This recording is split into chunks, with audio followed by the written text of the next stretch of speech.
না না মারবো না, সেগো মানে আজকে তো তোর পুজো দেবো। মারা মারা এই দাদু।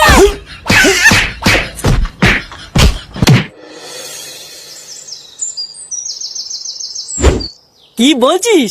হ্যাঁ গো বটদা, আমি চুপচাপ রাস্তা দিয়ে আসছিলাম বুঝলে তো, আর চুদমানির ছেলে কোথার থেকে একটা কুকুর এসে আমাকে সে কি তারা করলো। একটুর জন্য বেঁচে গেছি জানো, যদি সেটা একটা কামড় মেরে দিত আমাকে তো 14টা ইঞ্জেকশন নিতে হতো। ভোদা তুই বলেই ভয়ে পালিয়েছিস, ওখানে যদি আমি থাকতাম না লেওরা দাঁড়িয়ে আগে কুকুরটার পুঙা মেরে দিতাম, তারপরে বাড়ি আসতাম। কি বলো কি? হ্যাঁ আমাকে তো চেনে না বাড়া, ও যদি কুত্তা হয় আমিও লেওরা পল্টু, ছেড়ে কথা বলতাম নাকি? কিরে বাড়াগুলো কি করছিস? হ্যাঁ এই কি আর করবো, আমি আর ল্যাংচে একটু গল্প করছিলাম।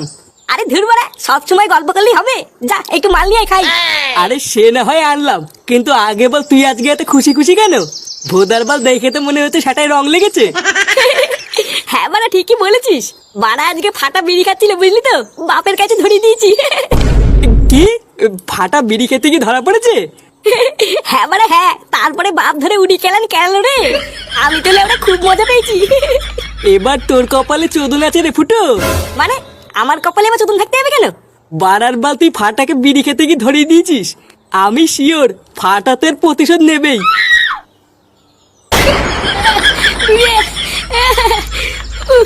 মারা তো দাদুকে নিয়ে পুরো থেতে করে দিয়েছে।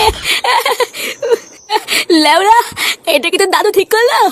আমার গায়ে হাত তুলে ঠিক করলো? হ্যাঁ বালা মেন বালচুদা হচ্ছে আমার বাপটা, বালের তুদ মারানি ধ্যান দে বাপ, দাদুর কাছে আমাদের থাপ খাওয়ালো। ডালা কেউতে তুই চিন্তা করিস না, বালার বালের প্রতিশোধ তো আমি নেবই। তারপর চোদনা দিলে বুঝবে এই ফাটা কি জিনিস। কে তুই চোদনা? আরে ধুর কেন চোদার বাল, আমি কেন চোদনা হবো? লেওরা শুধু আর বাল শোনে,